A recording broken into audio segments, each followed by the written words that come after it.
Здравейте и добре дошли в моето видео. Аз съм скаличката на България или на БГ. Днес ще ви покажа моя 15 годишен вентилатор, с който аз и моят приятел Супер Дани всеки път, когато записваме гейминг дългите видеа, се охлаждаме през горещото лято на 2026 година.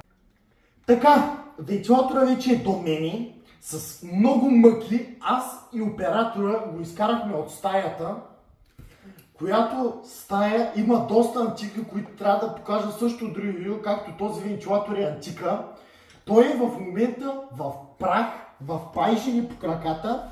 Моите, видите, моите чехли, хубавите ми чехли. Той е в пайжена по краката. Имаме този контакт. Сега тепърва ще разберем дали работи още, защото го изкарваме за първи път. Предстои лято да ме охлажда с оператора. Така, това е вентилатор Сафир.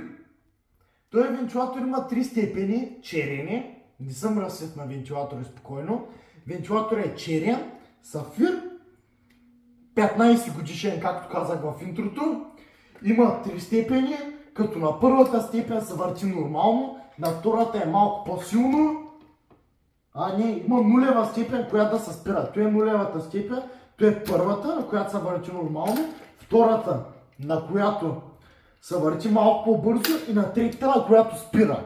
Сега ще видите, така, включваме в контакта, само да не гръмне, така. Включихме го.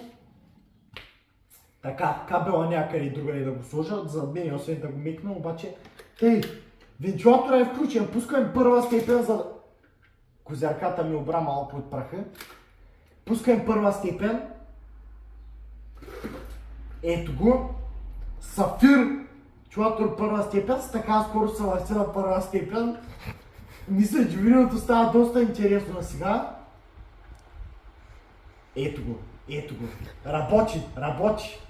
Между другото, забравих да покажа отзаде как е разбит. Чайте да го спра за малко. Да покажа и отзаде вентилатора.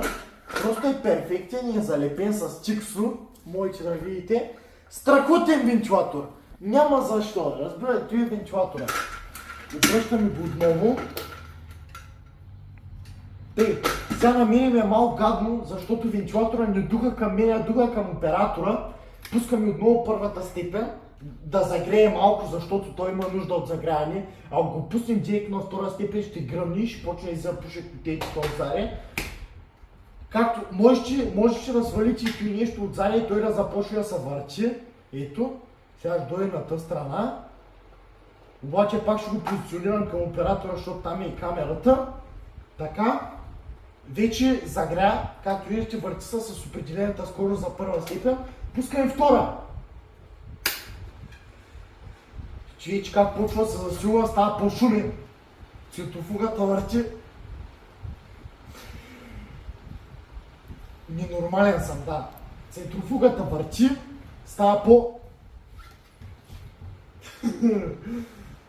агресивен вентилатора. Това е максималната скорост. Духа наистина доста хладничко. Доближи малко микрофона оператори, да се чуе как ръмжи този вентилатор, колко е стар.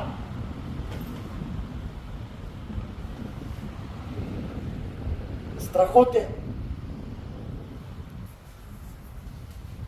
Така, продължаваме с трета степен. Сега, трета степен имам едно много интересно нещо.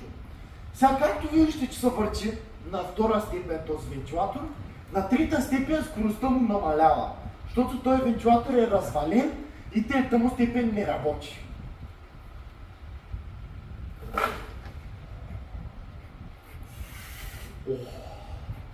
Той наистина доста заболя.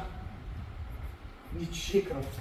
Така, значи съм добре. Пускай трета степен, видите как намалява. Оператор е доближи камерата да се личи.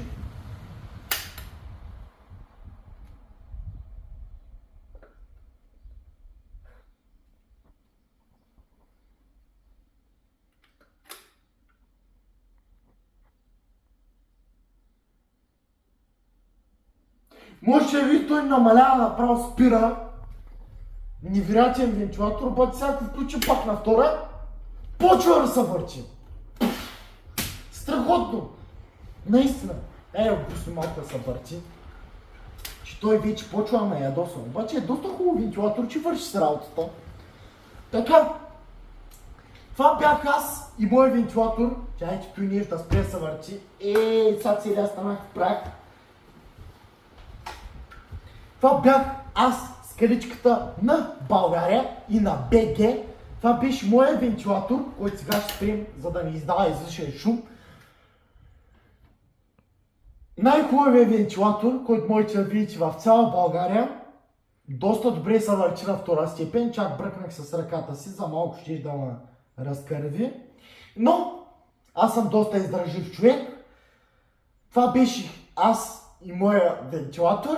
Харесайте видеото, абонирайте се, споделяйте, за да може да правим още аймалари и да инвестирам в моя канал, за да получавате известие и да продължавам да правя ревюта на такива легендарни продукти от комунизма. Това бях аз. Чао, бъдете здрави и до нови срещи!